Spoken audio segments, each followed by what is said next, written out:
नमस्कार, मंडल news bulletin में आपका स्वागत है। आइए पेश करते हैं आज के कुछ प्रमुख व मुख्य समाचार। अब तक यदि आपने मंडल न्यूज के इस चैनल को लाइक व सब्सक्राइब नहीं किया है तो जल्द से जल्द इस चैनल को लाइक व सब्सक्राइब जरूर कर दें।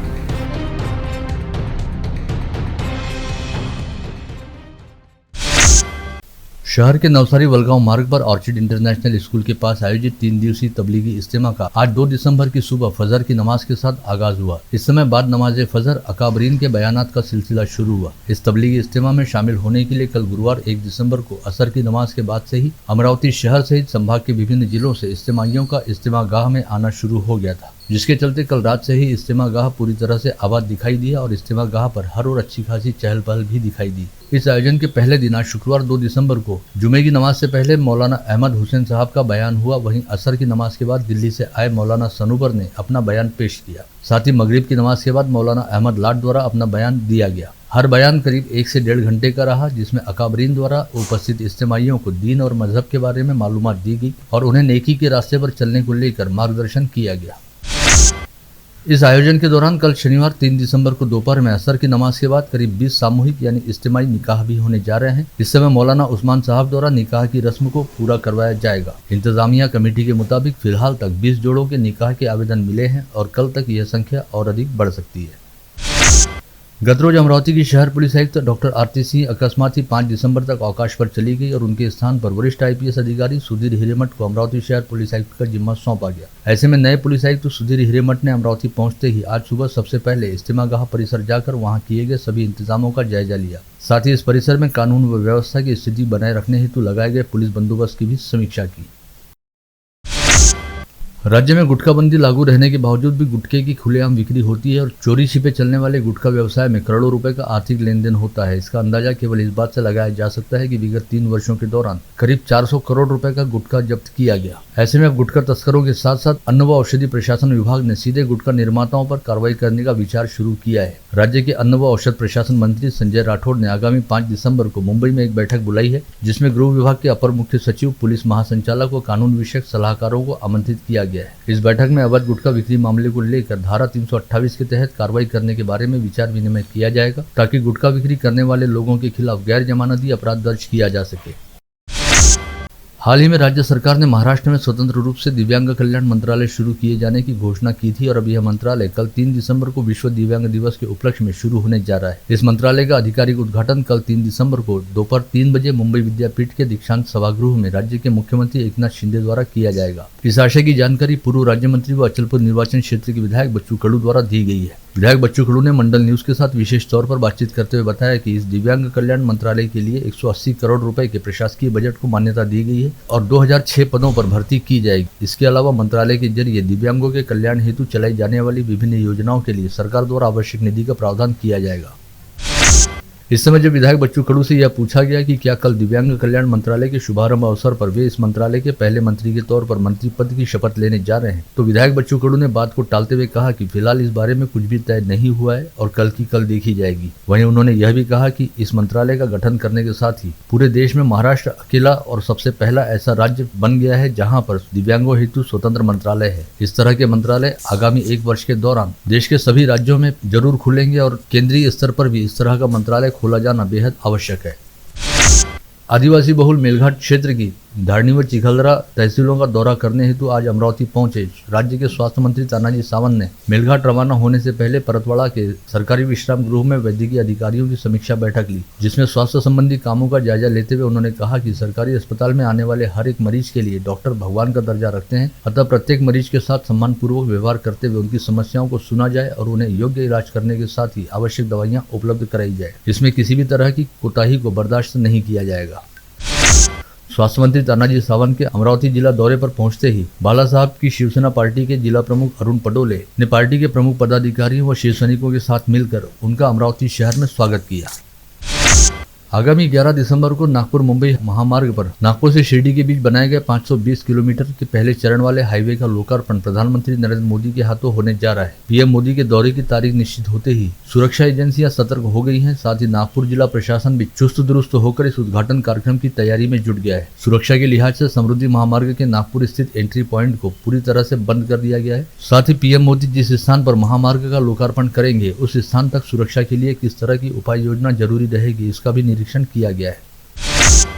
समृद्धि महामार्ग का उद्घाटन समारोह इस हाईवे के टोल प्लाजा पर होने वाला है। इस कार्यक्रम के लिए पहले 5000 लोगों की व्यवस्था की गई थी, लेकिन अब 15000 लोगों के बैठने की व्यवस्था यहां पर की गई है।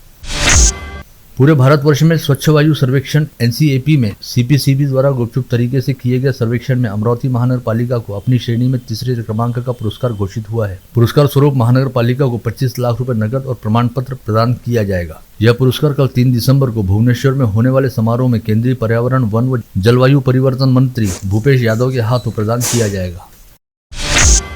16 महीने बाद होने वाले लोकसभा चुनाव के लिए भारतीय जनता पार्टी ने अभी से तैयारी करनी शुरू कर दी है। अमरावती, अकोला तथा यवतमाल वाशिम लोकसभा सीटों की जिम्मेदारी भाजपा के कद्दावर नेता व केंद्रीय मंत्री नितिन गडकरी को सौंपी गई है। गडकरी पर विदर्भ की कुल 7 सीटों पर जीत सुनिश्चित करने का दायित्व सौंपा गया है, जिसमें भंडारा, रामटेक, गढ़चिरौली व वर्धा की सीटें भी शामिल है। जिले की 14 तहसीलों में आगामी 18 दिसंबर को 257 ग्राम पंचायतों के चुनाव होने जा रहे हैं। इन 257 ग्राम पंचायतों में कुल 835 मतदान केंद्र रहेंगे, जहां पर 3,51,368 मतदाता अपने मताधिकार का प्रयोग करेंगे। सभी ग्राम पंचायतों में कुल 808 प्रभाग है, जहां से 2099 ग्राम पंचायत सदस्य निर्वाचित होंगे। विगत नवंबर माह से सर्द हवाओं और ठंडी के मौसम का आगाज हुआ, जिसमें पिछले कुछ दिनों से थोड़ी बहुत राहत मिली है, लेकिन अब जारी दिसंबर माह में हाड़ कपकपाने वाली ठंड महसूस हो सकती है और न्यूनतम तापमान का स्तर काफी तेजी से नीचे लुढ़क सकता है। इस आशय की जानकारी देते हुए स्थानीय मौसम विज्ञानी अनिल बंड द्वारा बताया गया कि इस वर्ष दिसंबर माह के दौरान कम से कम 2 बार शीतलहर जैसी स्थिति बन सकती है, जिसकी वजह से इस बार ठंड का असर कुछ अधिक महसूस हो सकता है।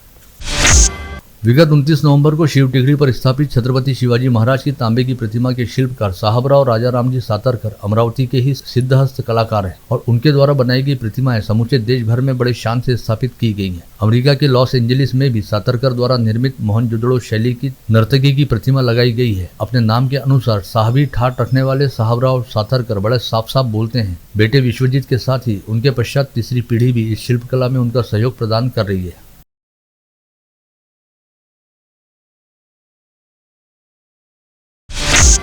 विगत कई माह से अमरावती शहर से जिले में कोविड संक्रमित मरीज मिलने का सिलसिला पूरी तरह से रुक गया था, लेकिन आज एक बार फिर एक व्यक्ति कोविड संक्रमित पाया गया है, जो अमरावती मनपा क्षेत्र से वास्ता रखता है। इसके साथ ही अब अमरावती मनपा क्षेत्र में एक्टिव पॉजिटिव मरीजों की संख्या 2 हो गई है और दोनों मरीजों को फिलहाल होम आइसोलेशन में रखा गया है।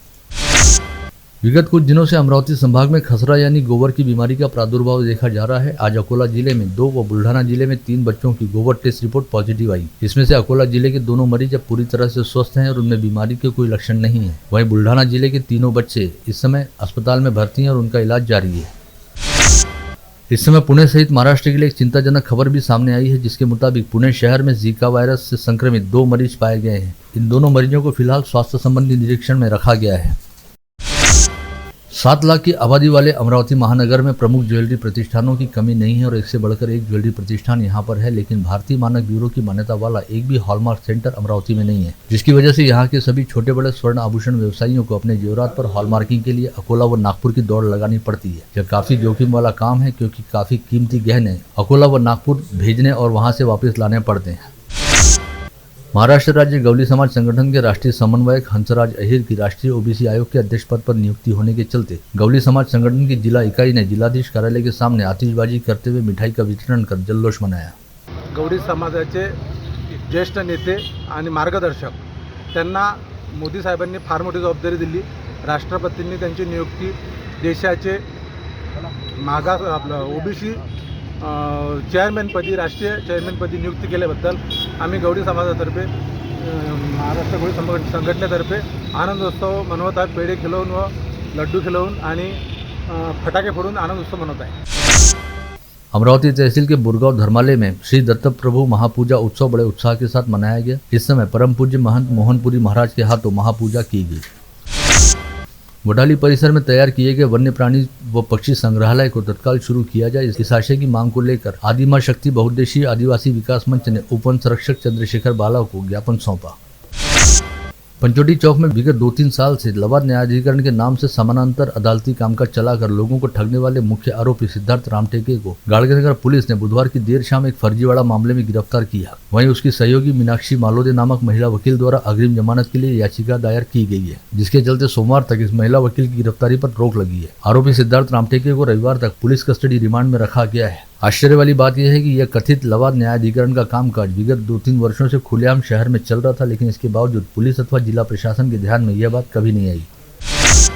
पुलिस आयुक्त के विशेष दल पर हमला करने वाले दोनों आरोपियों को कल गुरुवार की दोपहर अदालत में पेश किया गया, जहां से अदालत ने दोनों को न्यायालयीन कस्टडी के तहत जेल रवाना करने के आदेश दिए, जिसके चलते पुलिस ने शोएब अहमद व रेहान शेख नामक दोनों आरोपियों को सेंट्रल जेल पहुंचाया। वहीं दूसरी तरफ मौके पर पंचनामे के दस्तावेज छीन कर भागने वाले एहफाज अहमद नामक आरोपी अब तक गिरफ्तारी नहीं हुई है। ऐसे में गाड़गनगर पुलिस व अपराध शाखा पुलिस का दल एहफाज की सरगर्मी से तलाश कर रहा है। कल रात के समय पुलिस ने एहफाज के जाकिर कॉलोनी स्थित घर पर जाकर तलाशी ली, जहाँ से पुलिस को 8 तलवारें बरामद हुई है। इस मामले में पुलिस ने राजा खान नामक एक अन्य आरोपी को गिरफ्तार किया है। वहीं 3 अन्य आरोपियों को नामजद करते हुए उनकी तलाश करनी शुरू की गई है। इस समय सोशल मीडिया पर एक वीडियो काफी तेजी से वायरल हो रहा है, जिसमें एक डॉक्टर यह कहते हुए दिखाई दे रहा है कि पहले शराब की बोतल दो फिर इलाज करूंगा। सोशल मीडिया पर वायरल यह वीडियो मेलघाट के सलोनी स्वास्थ्य केंद्र का होने की बात कही जा रही है। विशेष उल्लेखनीय है कि इस समय राज्य के स्वास्थ्य मंत्री तानाजी सावंत मेलघाट क्षेत्र के ही दौरे पर है और उसी मेलघाट क्षेत्र से यह वीडियो सामने आया है। नांदगांव खंडेश्वर पुलिस ने सावंगा गुराव स्थित बेमला नदी से रेती की तस्करी करने वाले 2 आरोपियों को गिरफ्तार किया और पुलिस ने 3 ट्रैक्टर पुलिस थाने में जमा किए। वलगांव पुलिस थाना क्षेत्र के टेकड़ीपुरा में एक भांजे ने मामा के घर जाकर मामा पर कटर से सपासप वार कर उसे घायल किया, साथ ही अपनी मामी को अपने साथ भगा ले गया। पीड़ित मामा की शिकायत पर वलगांव पुलिस ने अक्षय कुंटारे नामक युवक के खिलाफ अपराध दर्ज करते हुए उसकी तलाश शुरू की है। वलगांव पुलिस थाना क्षेत्र के मार्की फाटे के पास अज्ञात वाहन ने मोटरसाइकिल सवार वृद्ध को जोरदार टक्कर मारी, जिसके बाद अज्ञात वाहन चालक मौके से भाग गया। इस हादसे में गंभीर रूप से घायल अंजनगांव सुरजी निवासी नामदेव वानखड़े नामक वृद्ध की अमरावती जिला अस्पताल में इलाज के दौरान मौत हो गई। एसटी बस से ऑटो पकड़कर मुंबई की कंपनी का मैनेजर अमरावती के एकनाथपुरम स्थित ससुराल गया था। इस दौरान ऑटो में उसकी बैग छूट गई। बैग में लैपटॉप, टैब व अन्य जरूरी दस्तावेज रखे थे। शिकायत के बाद राजापेट पुलिस ने 2 घंटे के भीतर बैग ढूंढकर परेश उपसाने नामक व्यक्ति को वापस लौटाई। सास ने फोन पर दामाद को पिता बनने की खुशखबरी दी। यह सुनकर दामाद बच्चे को देखने के लिए डफरीन अस्पताल पहुंचा, लेकिन यहां आते ही राजापेट पुलिस ने आकाश आमटे नामक इस दामाद को धर दबोचा। पता चला है कि आकाश नामक यह व्यक्ति 17 साल की एक नाबालिग लड़की को भगाकर ले गया था और लड़की को गर्भवती होने के बाद अमरावती स्थित उसके मायके छोड़ गया था। ऐसे में पुलिस ने आकाश नामक इस व्यक्ति के खिलाफ अपराध दर्ज कर उस कार्रवाई शुरू की है। रेल यात्रा के दौरान कारंजालाट निवासी संजय चिरकाम व उड़ीसा के दबू गांव निवासी जादेश्वर रेली नामक 2 व्यक्ति लापता हो गए। दोनों के गुमशुदा होने की शिकायत मिलने पर बडनेरा पुलिस ने दोनों की तलाश करनी शुरू की।